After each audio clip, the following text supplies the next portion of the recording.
Welcome to GV247.tv, the Global Vision Channel, a non-profit web TV channel bringing biblical perspective to the world in which you live. Hello and welcome to the weekend show with myself, Deborah and Marilyn, and I've got another studio guest in the Crown of Life series. Now, my husband Stuart sends his regards. He's still very much involved in the production of some other projects we're working on. So we do hope to bring you news, as one of these productions very soon is a subject that's of great concern to many believers and non-believers alike. We'd really like to continue to thank everyone who are sending us emails and texts and private messages. Once again, your support, your prayers have been overwhelming and encourage us. And I mean everyone who works here at GV247 who has a passion to bring the good news of the gospel of the Lord Jesus Christ to a troubled world and to encourage true followers of Christ to be united, standing firm in the truth. So, as we enter the festive season, and for the saints of God, we like to say Jesus is the reason for the season, we'll be taking a break for 2 weeks, giving everyone here a chance to recharge their batteries. This includes the Lamplight Study Fellowship Saints, and this coming Monday it'll be their last one until the new year. I was looking to my right because our guest is one of the Lamplight ladies. However, we'll be showing a repeat of The Real Christmas, a little mini documentary that we did last year, explaining the real meaning of what we often call Christmas and the wonderful news that a Saviour was born and that we need to turn to Him. Okay, on with the programme, and today we have another special guest, Marilyn. Welcome. Thank you, Debbie. Known Marilyn for, 25 years or thereabouts. Thereabouts, yeah. In fact, some of you might remember that one of our previous guests, Shona Gawthorne, in fact, her husband's going to be the first one in the new series in the new year. Shona, we mentioned, actually premiered in her home the Cup of Trembling video, and you were there because you're Shona's BF. And what did you think of that? I mean, the reason I'm asking, Marilyn, is it really began to introduce us to one another and the whole subject of the Lord's return. Can you remember that? What's your memories of that? Yeah, actually, I can remember that quite clearly. It was such a different time in my life, and it brought a depth of understanding. Not of all prophecy, because that's impossible, I think, for me at the moment. But it certainly gave me a very good grounding in a way that I hadn't had before. I'd had some teaching, but not a lot. And the Cup of Trembling really opened up that world and the whole eschatological theme, really, which I didn't hear much about in the church I was in. Certainly never heard anything bad or wrong, but the Cup of Trembling opened it up in a way that I couldn't have foreseen, and actually took me on a path then that has probably led me to here now. It's been amazing. It was wonderful. It's been quite a journey. Yeah. For those of you who don't know what I'm talking about, Cup of Trembling Countdown to Armageddon was actually one of the first Christian videos that Stuart and I had produced together. I'd been involved in Christian video for quite a while before that, and it was as part of Bethel Communications, and it was about the Bible being checking out was the Bible true or not, and looking at Bible prophecy. And we had Dave Hunt and Gary Kahn and Chuck Missler and Roger Oakland and all these guys from it seems like a time gone by, even though some of them are still very much in ministry today, like Roger Oakland. But it was a wonderful time for us, Marilyn. We met, we got to know each other. So how about telling us a little bit about your background and your Christian walk? When I think back to before I became a Christian, I'm very aware that God's hand was on me, because even at school, I can remember standing up for Christianity and the Lord in our RE classes, as they were then, and of course you were allowed to and encouraged to in those days, and we were sent to Sunday school by my mum and dad, I suppose, when we were younger. They weren't Christians, but they sent us to Sunday school. And then as a young teenager, I started going to a Bible class at the local Church of Scotland. So I had some knowledge. And of course at school we had a lot of good assemblies and proper teaching, and you got all the Bible stories when you were little. So there was a background there, but it wasn't until I was almost 16 that I really came across what I would call evangelical Christians who loved the Lord and were born again. And that was through a girl who came to our school from Inverness and was living with her aunt and uncle in Glenrothes, where I lived at that time. And she invited me along to the church, and it was great. It was just so different, and everyone was so welcoming. I mean, I was really blessed with that.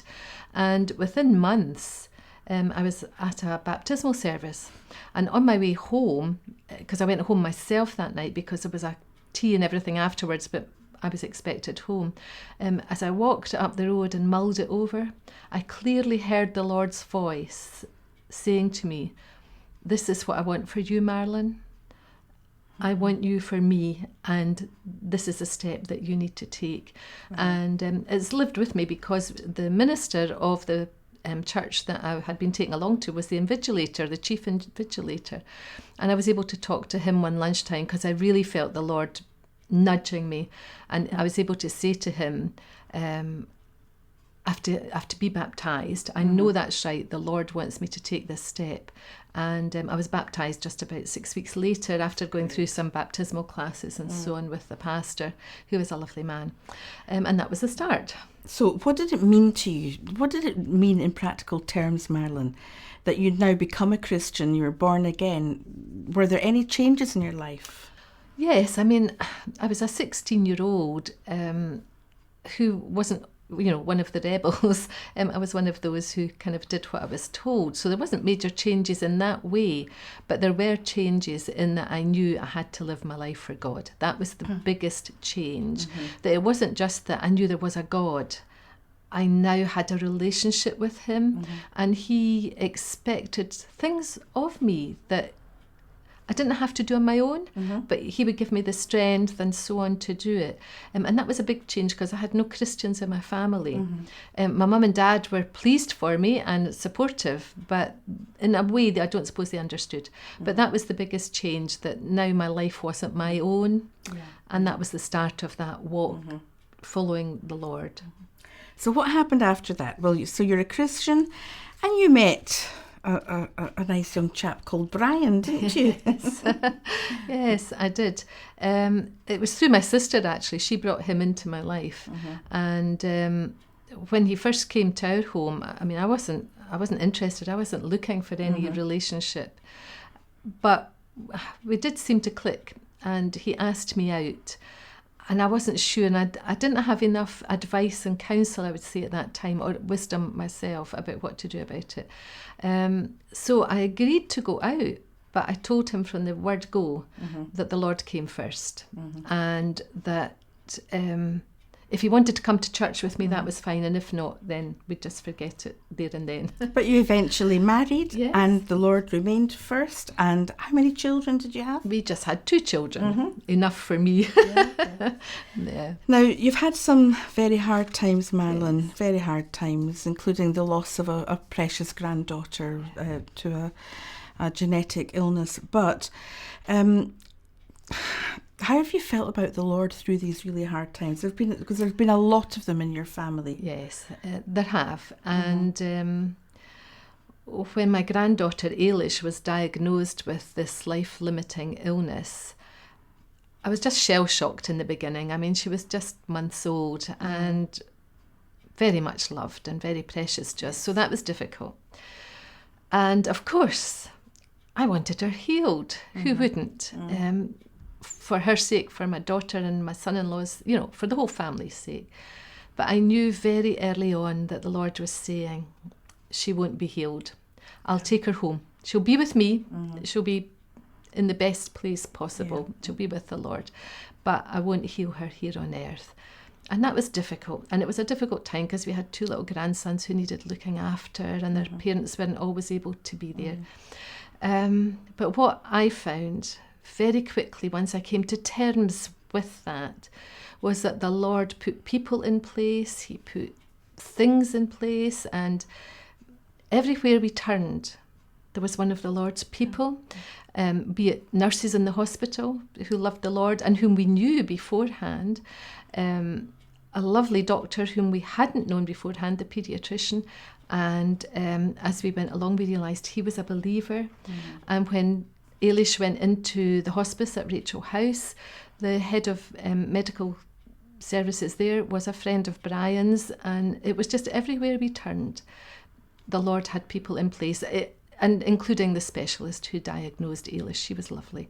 So God provided for us in ways that I couldn't have expected, but he was there all the way through.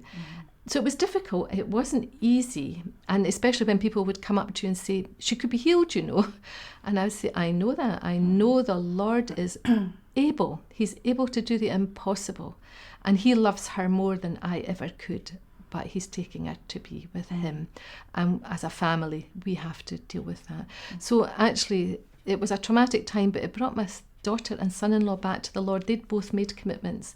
And it brought them back, and they're going on with the Lord. And the children go to church in a way that they didn't before. And they're seeking the Lord more than they ever did. Yeah. So that's been positive. Yes, and the thing is, when one part of the body hurts, we all hurt. And I remember these Bible studies, and Ailish had been born and she was thriving, and then she wasn't thriving, and it seemed to go on and on. But I think everybody's faith was strengthened somehow through that. Just seeing how the Lord did provide. For those of you out there, you know, who are in similar situations and there's somebody close to you. I mean, even in my own family now, we have a couple of situations right now where we're just praying. You know that God can do miracles, but we know also that this is what happens living on this earth, isn't it? Yes, our bodies are corrupt, but looking forward to one day being with the Lord, because this is what happens, isn't it? It's not an easy time on earth, but walking with the Lord, it gives you that something to look forward to. And what I think he really taught me then was it's a preparation for what's to come. Yeah.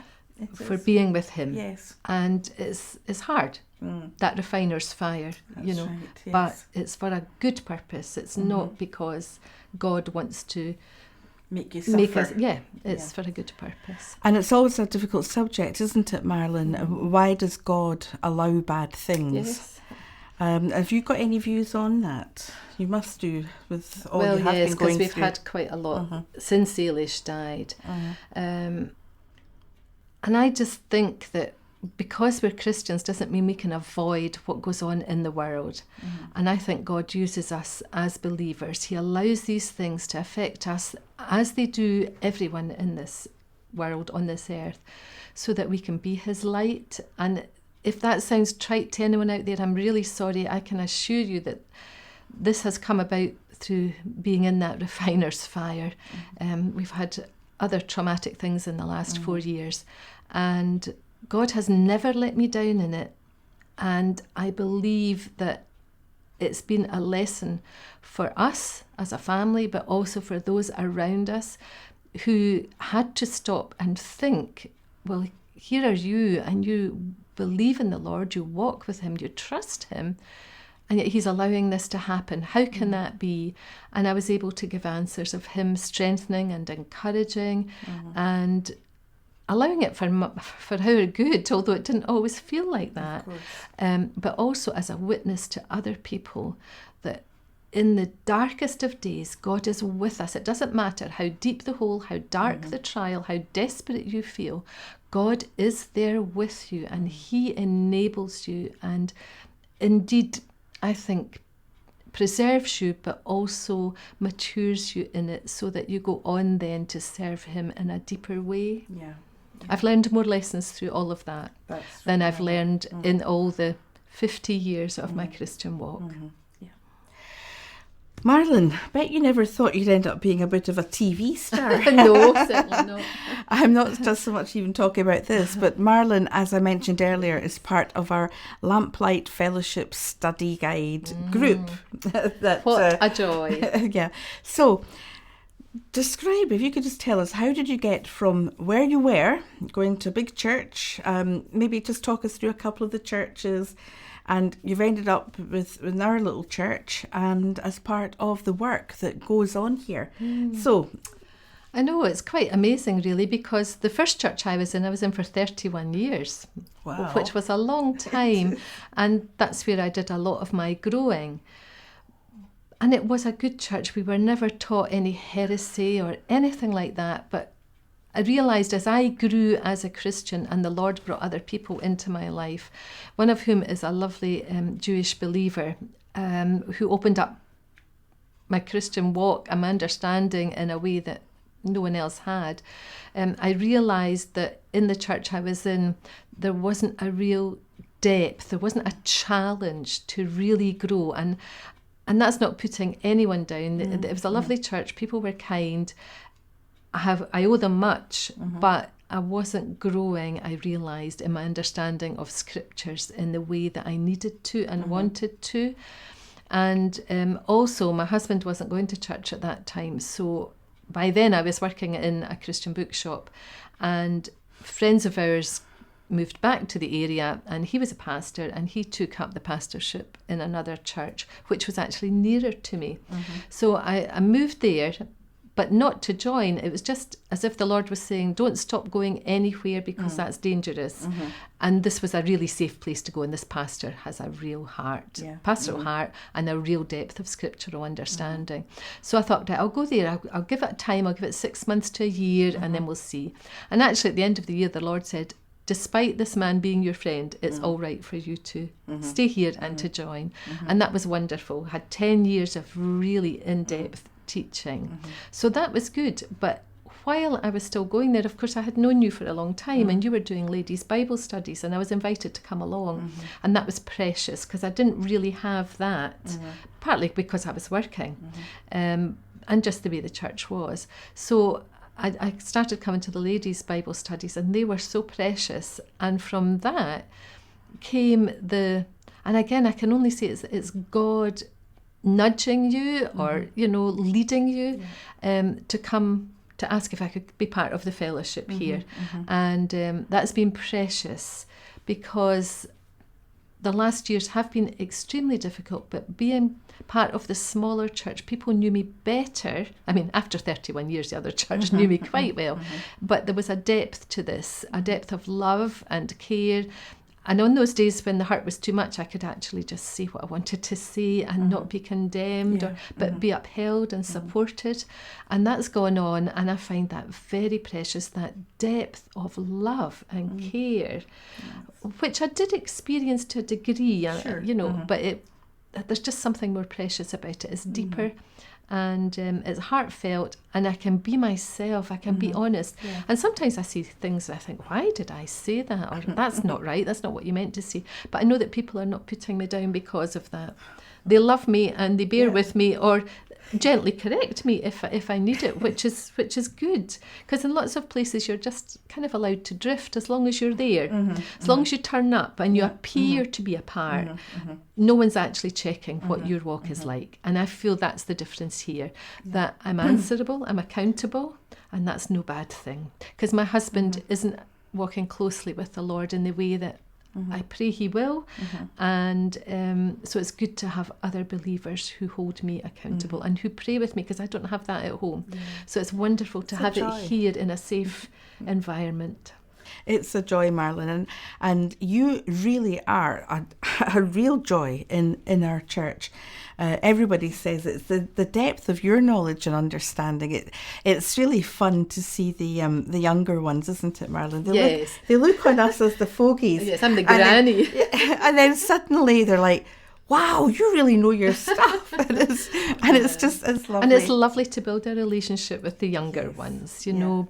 And to be able to say to them, and I think I bring this out sometimes in the Lamplight project, that I've been a Christian a long time, but actually the longer I'm on the road and the more I learn, the more I realise I know very little, and I have a long way to go and a lot to learn. So it's wonderful to interact with the younger ones on that, Well, we've been having fun with the Lamplight Study Guide. So could you maybe just tell folks how that came about, how you came to be a part of it? Because in fact, I think you replaced Johnny. I did. Belfast Imagine Johnny. replacing young Johnny. I mean, obviously I knew about it and had viewed the Lamplight and was part of the group that reviewed that and so on. So I knew about it and was excited about it from the very beginning. But when the study project was being set up and you were looking at people to do that, and you were looking at people at different stages, you had chosen from the discipleship classes that you do, the people you thought would be a really good blend, and of course they were. It's exciting to see new believers, some who've just been on the road a short time, and then others who've been on the road a wee bit longer. But poor Johnny had to step back because of work commitments, and he and I joke about that because I'm sorry that he did, but actually I'm very glad that I was invited to step in. It's been wonderful, and it's been good for me because it can be easy to drift when you're in a home and you're on your own with your study and so on, because I'm fitting things around my husband and helping out our family. My son doesn't keep well and so on. So I find that sometimes I don't have the time I would like, but doing the Lamplight study means I can say to people, I've got to do this study, and they just have to get on with things and leave me to do it. And it's been so precious. I mean, a lot that I knew already, a lot that I'm relearning, and things we're finding out for the first time. And it's just wonderful. And the relationships that have grown through that too have become so precious to me, you know. But it's a wonderful tool, and it keeps me very disciplined, and I'm grateful for that. Yeah. And that's usually airs, the new session comes out every Monday, but you can join in at any time. Just go back to episode 1 and work your way through. It's a discipleship course, folks, for those of you who don't know, that is really in depth, and you take as long as you want to do it. I mean, most people, it's probably about a year long, but you know, but what we do is we have 5 people from our church sitting around a kitchen table doing it together, and it's great. You can join in, and many people have said they're coming to know you as friends. So so I bet you didn't think that was on the horizon. God's full of surprises. I know, and it's amazing how, because the relationships have developed, everyone's more relaxed. And I think because of that, we're opening up as well, and we hope and pray that that's helpful for other people. You know, it's wonderful. Now, I think everybody's mentioned our church weekends away. Now, you went on your first one this year. I think you hadn't been on one at all before, had you? No. Yeah. And Brian was with you, and that was just really special. Well, what did you think of it then? What was the you know, did you see the point in it of actually going away, the whole church going away for a long weekend? I did. I mean, I always had, but because Brian didn't want to be involved, and at one point said he would come, I think that was the previous year, and then withdrew from that, it made it difficult. But no, I always saw the point of it. And because Brian's beginning to get to know the fellowship.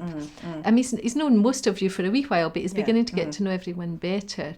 He was really encouraged to come this year and was very willing, and I kept waiting for that. I'm not going, and we didn't get that. So yes, I saw the point, and I knew it would be beneficial for me, but even more so for Brian, to be with people who already love him dearly and who value him and who would allow him to be himself. And I have to say I was a bit apprehensive because, you know, we're all challenged to do a task and bring a testimony or something, and I was a bit uptight about the task. I'm not very good at those kind of things, but it was amazing how the Lord laid it on my heart, and it was an amazing weekend. And the whole subject, everyone's mentioned this, but obedience and faith has been so right for us. It always is, but at this moment in our lives, it was just wonderful and gave us such practical help. And to be around people for a whole weekend and everyone just enjoy one another's company and learn so much from one another. And of course that was from the Lord. It was just a word I don't often use about things, but it was beautiful. Is there any last word you'd like to leave with our viewers? Well, I've been really blessed because obviously I was in churches where the teaching was sound. It wasn't always at depth, but it was sound. So I've not suffered in the way that I know a lot of people have. But I worked in a Christian bookshop, and I came across lots of people who had been hurt or damaged, or who were being taught to error. And all I can say is just keep on with the Lord. He is the answer. He's the only answer you ever need. And I know, because I often feel isolated because of my family circumstances, but God keeps me going. He brings me through that, and I'm sure he will lead you to others who can stand by you. As Deborah says, even just one person. And often that's all you need, because that was all I had at times, was just one person who prayed alongside me, upheld me and encouraged me until the Lord moved me on, for which I'm very grateful. And as I say, I've been a Christian for over 50 years. It's not that everything happened all at once. It's been a progress. It's been a journey, some very difficult times. But the Lord has never let me down, and he won't let you down. He is able, and he will do it. He is more than able. Yes. Marilyn, thank you very, very much. That's been precious. So once again, we're out of time. So a quick reminder to join our brothers and sisters over on Channel 2 on Monday for the Lamplight Study Fellowship programme, Section 8, What is a Christian? Now, we do have some very interesting news coming up for the new year, as we've been working hard behind the scenes regarding a number of productions we've been reconstructing. It's very exciting, and we will bring you all of that in the new year. So do help to share. I'm just suddenly looking, where's our cards? Have disappeared, but never mind. Do help to share the Global Vision channel. Remember, you can get the little cards that are good for handing out to people. Whatever you're doing this festive season, this Christmas, it is an opportunity to explain to people about who Jesus is. But whatever you call it and whatever you're doing, everyone here at GV 24/7 wants to thank you for your encouragement as we seek to be an encouragement to you too. So until next time, God bless. This is GV247.tv, bringing biblical perspective to the world in which you live. A powerful free resource with hundreds of short films on a wide range of Bible topics from experts around the world, plus full-length sermons and programs for teaching and encouragement. Choose from current affairs, signs of the times, a chance to voice your own opinion, and special offers on our full-length feature films, documentaries, and study materials.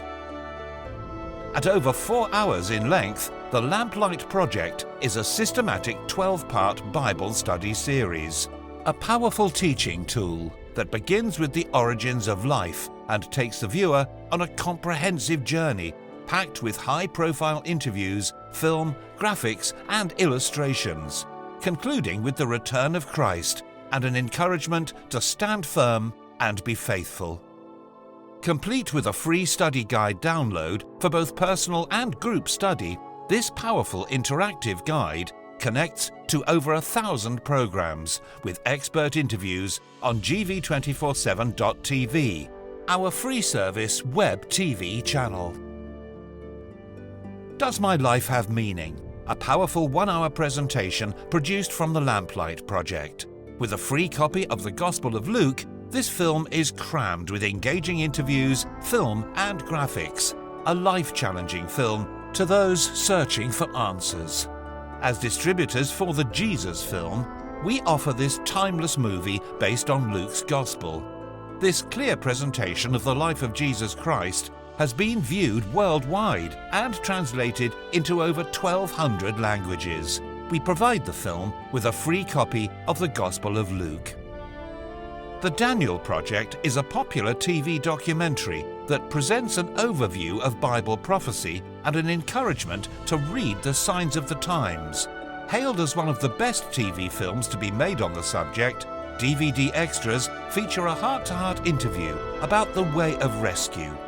Based loosely on the documentary, The Daniel Connection is a full-length feature film. This fictional thriller incorporates many of the themes promoted through pop culture and social media which affect people on a global scale. Launched at the Cannes Film Festival, The Daniel Connection points the ever-skeptical viewer to search the Bible for answers to life's deepest questions. We've been serving the body of Christ for over 30 years, and if you would like further information, please do not hesitate to get in touch.